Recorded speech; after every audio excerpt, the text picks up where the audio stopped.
ನಮಸ್ತೆ friends, Gowramma cooking ಚಾನಲ್ಗೆ ಸ್ವಾಗತ. ಬನ್ನಿ ಇವತ್ತು ಮೊಟ್ಟೆ ಕೈಮಾ ಹೇಗೆ ಮಾಡೋದು ಅಂತ ನೋಡ್ಕೊಳ್ಳೋಣ. ನೀವು ಮಟನಿಂದ ಕೈಮಾ ಮಾಡಿರ್ತೀರಾ, ಚಿಕನಿಂದ ಕೂಡ ಮಾಡಿರ್ತೀರಾ, ಈ ರೀತಿ ಮೊಟ್ಟೆಯಿಂದ ಯಾವತ್ತಾದ್ರೂ ಮಾಡಿದ್ದೀರಾ, ಒಂದ್ಸಲ ಟ್ರೈ ಮಾಡಿ, ಪದೇ ಪದೇ ಮಾಡ್ತಾ ಇರ್ತೀರಾ. ಬನ್ನಿ ಇವಾಗ ವಿಡಿಯೋ ಸ್ಟಾರ್ಟ್ ಮಾಡೋಣ. ಮೊದಲನೇದಾಗಿ ಹುರ್ಗಡ್ಲೆ ತೊಗೊಂಡಿದ್ದೀವಿ. ಇದಕ್ಕೆ ಮೇನ್ ಬೇಕಾಗಿರೋದು ಹುರ್ಗಡ್ಲೆ ಮತ್ತು ಧನ್ಯ ಪುಡಿ, ಖಾರದ ಪುಡಿ, ಚಕ್ಕೆ, ಏಲಕ್ಕಿ, ಲವಂಗ, ಕೊತ್ತಂಬರಿ ಸೊಪ್ಪು, ಒಂದು 3 ಟೊಮೆಟೊ ಮತ್ತು ಒಂದು ಈರುಳ್ಳಿ ಸಣ್ಣದಾಗಿ ಕಟ್ ಮಾಡಿ ಇಟ್ಕೊಂಡಿದ್ದೀವಿ. ಮಸಾಲೆ ಪದಾರ್ಥ ಬಂದುಬಿಟ್ಟು ಹಸಿಕಾಯಿ, ಶುಂಠಿ, ಬೆಳ್ಳುಳ್ಳಿ ಮತ್ತು ಈರುಳ್ಳಿ, ಕೊತ್ತಂಬರಿ ಸೊಪ್ಪು ಕೂಡ ಇಟ್ಕೊಂಡಿದ್ದೀವಿ. ಹುರ್ಗಡ್ಲೆ ಏನಕ್ಕಪ್ಪ ಅಂತ ವಿಡಿಯೋ ತನಕ ನೋಡಿ, ನಿಮಗೆ ಗೊತ್ತಾಗುತ್ತೆ.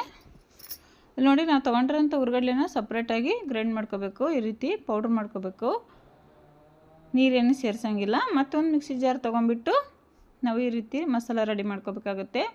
ನಾವು ತೊಗೊಂಡಿರೋಂಥ ಎಲ್ಲ ಮಸಾಲೆನೂ ಸೇರಿಸ್ಕೋಬೇಕು ಇದರಲ್ಲೇ. ನಾವು ಏನಪ್ಪ ಅಂದರೆ ಹುರ್ಗಡ್ಲೆ ಒಂದು ಸಪ್ರೇಟಾಗಿ ಪೌಡ್ರ್ ಮಾಡ್ಕೋಬೇಕಷ್ಟೇ. ಇಲ್ಲಿ ಮತ್ತು ಧನ್ಯ ಪುಡಿ, ಖಾರದ ಪುಡಿ ಎಲ್ಲ ಇದರೆಲ್ಲ ಹಾಕ್ಬಿಟ್ಟು ಅರ್ಶಿನ ಪುಡಿ ನಾವು ಗ್ರೈಂಡ್ ಮಾಡ್ಕೊತಿದ್ದೀವಿ. ನಾವೇನು ನಿಮಗೆ ತೋರಿಸಿದ್ವಲ್ಲ ಆ ಮಸಾಲೆ ಎಲ್ಲ ಇದರಲ್ಲೇ ಗ್ರೈಂಡ್ ಮಾಡ್ಕೊಂಡು ಒಂದು 4 ಸ್ಪೂನ್ ಮಸಾಲಾನ ಎತ್ತಿಟ್ಕೊಂಡಿದ್ದೀವಿ. ಈ ರೀತಿ ಸಣ್ಣದಾಗಿ ರುಬ್ಕೊಂಡ್ಮೇಲೆ ಮಸಾಲೆ ಎತ್ತಿಟ್ಕೊಂಡ್ಮೇಲೆ ನಾವು ಮತ್ತು ಟೊಮೆಟೊ ಕೂಡ ಅದಕ್ಕೆ ಸೇರಿಸಿ ನೈಸಾಗಿ ಗ್ರೈಂಡ್ ಮಾಡ್ಕೋಬೇಕು.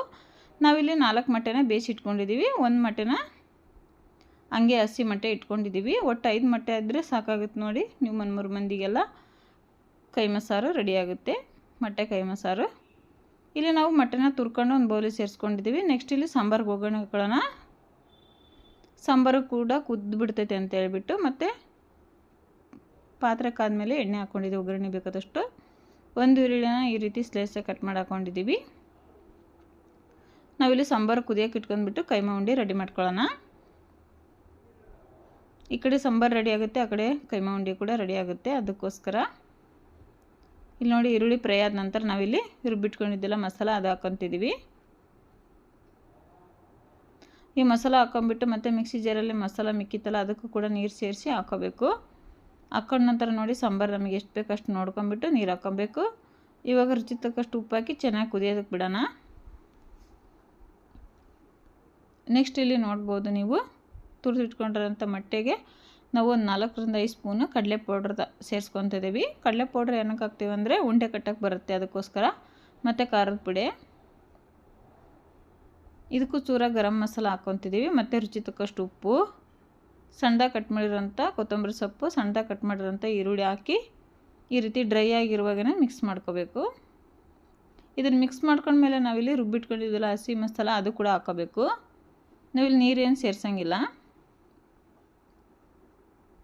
ಇವಾಗ ನಾವೊಂದು ಹಸಿ ಮೊಟ್ಟೆ ಎತ್ತಿಟ್ಕೊಂಡಿದ್ವಲ್ಲ ಅದನ್ನು ಕೂಡ ಇದರಲ್ಲಿ ಹಾಕೋಬೇಕು. ನಾವು ಇದಕ್ಕೆ ಗರಂ ಮಸಾಲ, ಧನ್ಯ ಪುಡಿ, ಖಾರದ ಪುಡಿ ಎಲ್ಲ ಹಾಕ್ಕೊಂಡಿದ್ದೀವಿ, ಉಪ್ಪು ನೋಡಿ. ಈಗ ಮೊಟ್ಟೆನ ಒಂದು ಹಸಿ ಮೊಟ್ಟೆ ಹಾಕ್ಕೊಂಬಿಟ್ಟು ಚೆನ್ನಾಗಿ ಕಲಿಸ್ಕೋಬೇಕು. ಈ ರೀತಿ ಮಿಕ್ಸ್ ಮಾಡ್ಕೊಂಬಿಟ್ಟು ಉಂಡೆ ಕಟ್ಟ ಅಳತಿ ಇದೆ ಅಂತ ನೋಡ್ಕೋಬೇಕಾಗುತ್ತೆ. ಒಂದು ವೇಳೆ ಗಟ್ಟಿ ಇದ್ದರೆ ಇನ್ನೊಂದು ಮೊಟ್ಟೆ ಹಾಕ್ಕೋಬೇಕು. ನೋಡಿ, ಈ ರೀತಿ ಉಂಡೆಗಳನ್ನು ಕಟ್ಕೋಬೇಕಾಗುತ್ತೆ. ನೀವು ಒಂದು ಮೀಡಿಯಮೇ ಕಟ್ಕೊಳ್ಳಿ, ತುಂಬ ಡಬಲ್ ಆಗುತ್ತೆ ಅದು ಸಾಂಬಾರಲ್ಲಿ ಹಾಕಿದಾಗೆ. ನಾವೊಂದು ಚೂರು ದೊಡ್ಡದೇ ಕಟ್ಟಿಬಿಟ್ಟಿದ್ವಿ ನೋಡಿ. ಸಾಂಬಾರು ಕೂಡ ಚೆನ್ನಾಗಿ ಕುದೀತಾ ಇದೆ. ಸಾಂಬಾರು ಉಪ್ಪು ಖಾರ ಟೇಸ್ಟ್ ನೋಡ್ಕೊಂಬಿಟ್ಟು ಆನಂತರ ನಾವು ಗ್ಯಾಸ್ನ ಮೀಡಿಯಮ್ ಫ್ಲೇಮ್ ಇಟ್ಕೊಂಡ್ಬಿಟ್ಟು ಉಂಡೆಗಳನ್ನು ಹಾಕ್ಕೋಬೇಕು. ಒಂದೊಂದಾಗಿ ಬಿಡಿ ಬಿಡಿಯಾಗಿ ಹಾಕ್ಕೋಬೇಕು. ನೀವು ಗ್ಯಾಸ್ನ ಮಾತ್ರ ಹೈ ಫ್ಲೇಮಲ್ಲಿ ಇಡಬೇಡಿ, ಯಾಕಂದರೆ ಉಂಡೆಗಳು ಒಡೆದು ಬಿಡ್ತವೆ ನೋಡಿ. ಈ ರೀತಿ ಎಲ್ಲ ಉಂಡೆಗಳನ್ನ ನಾವು ಈ ರೀತಿ ಬಿಡಿ ಬಿಡಿಯಾಗಿ ಹಾಕ್ಕೋಬೇಕಾಗುತ್ತೆ. ಅದಕ್ಕೋಸ್ಕರನೇ ಅಗಲವಾಗಿರುವಂಥ ಪಾತ್ರೆನ ತೊಗೊಂಡಿದ್ದೀವಿ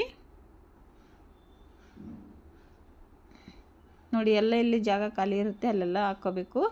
ಹಾಕ್ಕೊಂಡ್ಮೇಲೆ ಮೀಡಿಯಮ್ ಫ್ಲೇಮಲ್ಲಿ ನಾವು ಸ್ವಲ್ಪ ಕ್ಲೋಸ್ ಮಾಡಿ ಕುದಿಯೋದಕ್ಕೆ ಬಿಡೋಣ, ಒಂದು 5ರಿಂದ 10 ನಿಮಿಷ ನೋಡಿ. ಇಲ್ಲಿ ಕುದ್ದ ನಂತರ ಉಂಡೆಗಳು ಸ್ವಲ್ಪ ಮೇಲಕ್ಕೆ ಬಂದಿದ್ದೇವೆ, ಚೆನ್ನಾಗಿ ಬೆಂದ್ಕೊಂಡಿದ್ದೇವೆ ಕೂಡ. ಮತ್ತು ಇನ್ನೊಂದು ಸ್ವಲ್ಪ ಹೊತ್ತು ನಾವು ಕ್ಲೋಸ್ ಮಾಡಿ ಇಟ್ವಿ. ಅದನ್ನೇನು ನಾವು ಮಿಕ್ಸ್ ಮಾಡೋಕ್ಕೇನು ಹೋಗಿಲ್ಲ. ಇವಾಗ ನೋಡ್ತಾಯಿದ್ದೀವಿ ನೋಡಿ. ನೋಡಿ, ಉಂಡೆ ಎಲ್ಲಿ ಹೊಡ್ಕೊಂಡಿಲ್ಲ, ಪರ್ಫೆಕ್ಟಾಗಿ ಬಂದಿದ್ದೇವೆ. ನೋಡಿದ್ರಲ್ಲ ಎಷ್ಟು ಈಜಿ, ಎಷ್ಟು ಸಿಂಪಲ್ ಅಂತ ಹೇಳ್ಬಿಟ್ಟು ನೀವು ಒಂದ್ಸಲ ಟ್ರೈ ಮಾಡಿ.